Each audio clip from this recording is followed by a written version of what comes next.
The Mary Kay Way, o estilo de liderança de uma das maiores empreendedoras norte-americanas.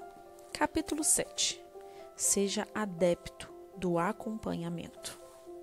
Certa vez, uma pessoa me disse: ideias são algo barato, mas os homens e mulheres que as implementam não têm preço. E é verdade. O mundo está cheio de gente de ideias cujas motivações se baseiam nas melhores das intenções, mas que aparentemente nunca agem. Tais pessoas são maus líderes. Nada grandioso é realizado sem acompanhamento.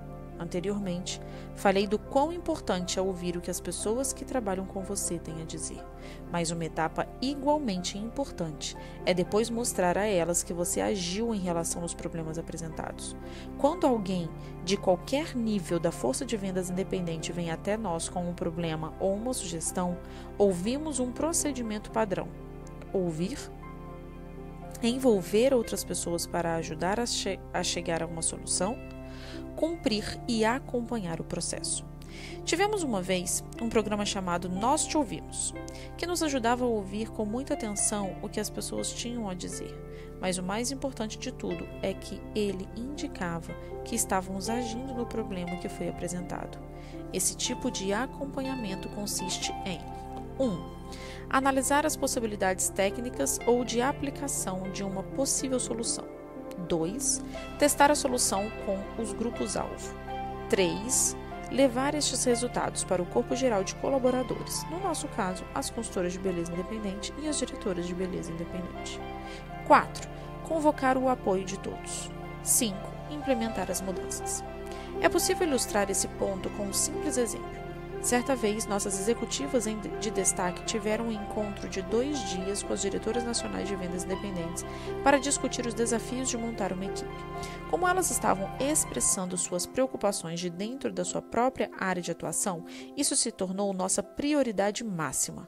O nosso pessoal de marketing digeriu cada sugestão que as diretoras nacionais de vendas independentes haviam feito. As sessões de debates duraram até um dia inteiro em busca de solução correta para um problema específico. As ideias que saíram desses encontros foram condensadas num relatório de 12 páginas. Depois, 10 representantes selecionadas por outras diretoras nacionais de vendas independentes compareceram à conferência. Achamos que seria mais rápido trabalhar com um comitê consultivo do que um grupo grande. O passo seguinte foi sentar com elas e dizer: isso é o que achamos dos desafios e queremos saber o que vocês acham. Elas podiam ver que havíamos nos empenhado para chegar às soluções sugeridas e somente com a anuência delas é que pensaríamos em mudanças. Este exemplo ilustra de maneira clara um elemento primordial na filosofia Mary Kay. As pessoas apoiam aquilo que ajudaram a criar. Quando você determina um conceito para uma pessoa, mesmo o mais lógico e mais ponderado, essa ideia ainda assim é uma ordem. Quando você pede à pessoa para contribuir para a sua criação, essa ideia se torna uma cruzada pessoal. De repente, ela sente que é responsável pela ideia, por fazer de tudo para que a ideia tenha sucesso. O comitê reagiu às soluções sugeridas e nos deu mais opiniões. Gostaram de algumas das ideias, mas certamente não de tudo. Voltamos para a mesa de reuniões e passamos muitas horas fazendo alterações para que tudo seguisse as sugestões do comitê. Apresentamos a elas as nossas ideias mais uma vez. Depois de outras modificações, finalmente chegamos em algo em que todo o grupo concordava. Depois de conseguir o apoio das diretoras nacionais de vendas independentes, a fase seguinte do acompanhamento seria obter o apoio das diretoras de vendas independentes. Todos os anos fazemos uma conferência de liderança em uma cidade diferente, e a conferência seguinte já estava marcada. Como sabemos que é natural para as pessoas resistirem às mudanças, começamos imediatamente a preparar as apresentações das novas ideias para as diretoras de vendas independentes e a consolidar o apoio das diretoras. Em cada reunião, enfrentamos bem pouca resistência, porque já tínhamos claramente demonstrado que 1. As ideias originais tinham vindo da base da organização. 2. Fizemos nosso dever de casa ao pensar com bastante cuidado em todas as fases da solução. E 3. Envolvemos grupos-alvo, diretoras nacionais de vendas independentes e conseguimos angariar seu apoio. Mas o procedimento também deu certo por causa de um quarto elemento que já tinha sido aceito. Refiro-me ao mecanismo de comunicação nosso que já estava implementado. ouvir, envolver os outros para ajudar a chegar a soluções e acompanhar o processo. Cada uma das centenas de milhares de consultoras de beleza independentes sabe que pode apresentar uma ideia e que ela será julgada de maneira imparcial em fórum aberto, refinada e talvez incrementada por outras pessoas e depois talvez implementada por todas. Cada ideia tem a mesma oportunidade de ser aceita ou refutada de acordo com seus próprios méritos. Acredito que isso seja bem diferente das organizações em que é preciso estar num cargo importante para que as suas ideias se transformem em ação. O melhor jeito de cumprir e acompanhar é fazer isso de imediato. Gerentes também podem fracassar quando demoram demais a cumprir o que prometeram. Um vendedor de automóveis certa vez me contou sobre como ele e mais 14 vendedores reuniram-se com a concessionária e o gerente de vendas para falar de suas reclamações. Tínhamos reclamações sobre a agenda de comissões, os benefícios trabalhistas e muitas horas de trabalho de turno de noite. Então, numa tarde de domingo, fizemos uma reunião de 4 horas na casa do chefe para falar desses problemas, disse ele. O gerente de vendas e o dono da concessionária ouviram com atenção e concordaram plenamente que o nosso plano de compensação era obsoleto e não competitivo em comparação com outras concessionárias da cidade. Ficamos muitas horas discutindo, mas todos fomos para casa muito felizes porque achamos que finalmente fizemos a gerência entender que os nossos problemas eram bem reais. Achamos que a reunião foi um grande sucesso. Que maravilha, eu disse. Temos que admitir que eles souberam ouvir. Ah, sim, eles ouviram muito bem, respondeu ele. Mas foi só isso que eles fizeram. Não cumpriram absolutamente nada. Semanas e meses se passaram sem que a gente ouvisse uma única palavra sobre que mudanças resultariam da nossa reunião. Toda vez que tocávamos no assunto, eles davam alguma desculpa. É um momento ruim para falar disso. Ou, não se preocupe, nós vamos fazer, mas não esperem que as mudanças ocorram do dia para a noite. Deve ter sido muito ruim para o moral de vocês, comentei. Por mais que o nosso moral estivesse baixo, foi pior ainda, Mary Kay. 3 meses depois da reunião, 4 dos nossos vendedores já tinham pedido demissão e o total de vendas dos que ficaram caiu consideravelmente. Por fim, esses vendedores acabaram conseguindo aquilo que buscavam, mas não se sentiam gratos pelas mudanças porque elas levaram tempo demais a serem implementadas e a benevolência que a gerência poderia ter conseguido com um cumprimento imediato perdeu-se. A confiança é também um elemento importante do acompanhamento. Um gerente de uma filial de uma loja de departamento me contou sobre um ato imperdoável cometido pelo gerente da sua área. Os meus compradores estavam bastante chateados com a política da empresa quanto aos descontos para as compras de passagens, contou o gerente. Então, transmiti essas reclamações para o gerente da área em uma das viagens dele a Dallas. O gerente me confirmou que trataria do assunto imediatamente para que fossem feitas mudanças que ele considerasse realistas e justas. Te ligo no fim dessa semana para te avisar a aprovação do escritório central, ele me disse. O problema, contudo, foi que o gerente da filial disse a seus compradores que poderiam aguardar as mudanças que o gerente da área havia garantido. Quis que eles soubessem imediatamente, porque estavam se aprontando para sair numa grande viagem de compras para Nova York na manhã da segunda-feira seguinte.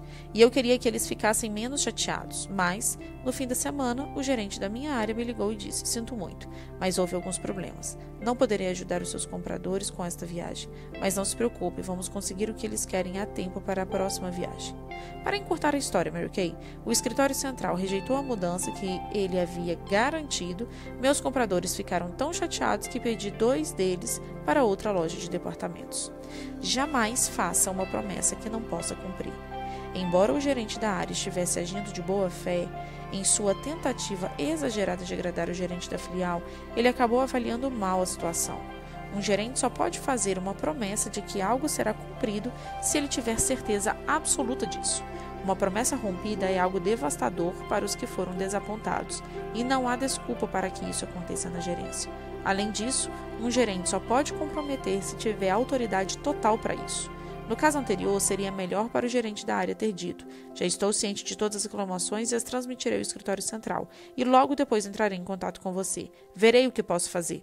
Se ele achasse mesmo que certas mudanças precisavam acontecer, poderia ter acrescentado: não posso dar nenhuma garantia, mas quero que saiba que concordo com você e que farei de tudo para defender a causa perante os meus superiores. Ao dizer isso, ele estaria demonstrando seu apoio e também oferecendo o que achava ser necessário, encorajamento imediato. E então, caso fracassasse, como no caso deste exemplo, a sua esperança não se voltaria contra ele. Acredito que o melhor é usar o máximo de cautela. A esperança em vão é algo destrutivo. Acompanhamento requer disciplina e planejamento. A correspondência é uma área em que as pessoas tendem a não acompanhar. A maioria de nós não gosta de escrever e a tendência natural é postergar as coisas que não gostamos de fazer. Mas as pessoas ficam irritadas e com razão quando entram em contato e não recebem nenhuma resposta. Na verdade, a maioria das pessoas considera isso uma ofensa pessoal. Portanto, caso você esteja em busca de uma maneira de deixar de ter influência sobre as pessoas, basta não responder sua correspondência. O mesmo vale para não retornar as ligações telefônicas. Sempre respondo a minha correspondência. Se o assunto for de alçada de outra pessoa, sempre me certifico de que a correspondência tenha sido repassada para ela direitinho. Contudo, como a mensagem foi endereçada a mim, é de mim que o remetente espera uma resposta. Assim, quando encaminho a mensagem para uma terceira pessoa, ainda é minha responsabilidade responder. Para que o assunto tenha uma resposta rápida, peço que uma cópia da resposta seja enviada para mim. Infelizmente, temos alguns gerentes que não fazem o devido acompanhamento de suas correspondências. Então, toda sexta-feira revejo meus arquivos e, caso não tenha ainda recebido uma cópia, peço de novo até obtê-la. Isso é acompanhar o processo. Há várias tarefas que precisamos fazer, mas que preferimos evitar. A correspondência é um exemplo. Esse traço em nós me lembra de uma história que me contaram sobre Yves Lee, famoso especialista em eficiência que entrou em contato com Charles Schwab, ex-presidente da Bethlehem Steel. Se eu pudesse aumentar a eficiência dos seus colaboradores e também as suas vendas, passando só 15 minutos com cada um de seus executivos, você me contrataria para este serviço? Lee perguntou para Schwab. Quanto isso custaria? Perguntou Schwab. Nada, a não ser que funcione. Depois de 3 meses, você pode decidir quanto vale e aí me mandar um cheque com o valor que achar justo. O famoso fabricante concordou. Então Lee começou a fazer reuniões individuais com todos os executivos da Bethlehem Steel e pedia que cada um deles fizesse uma promessa.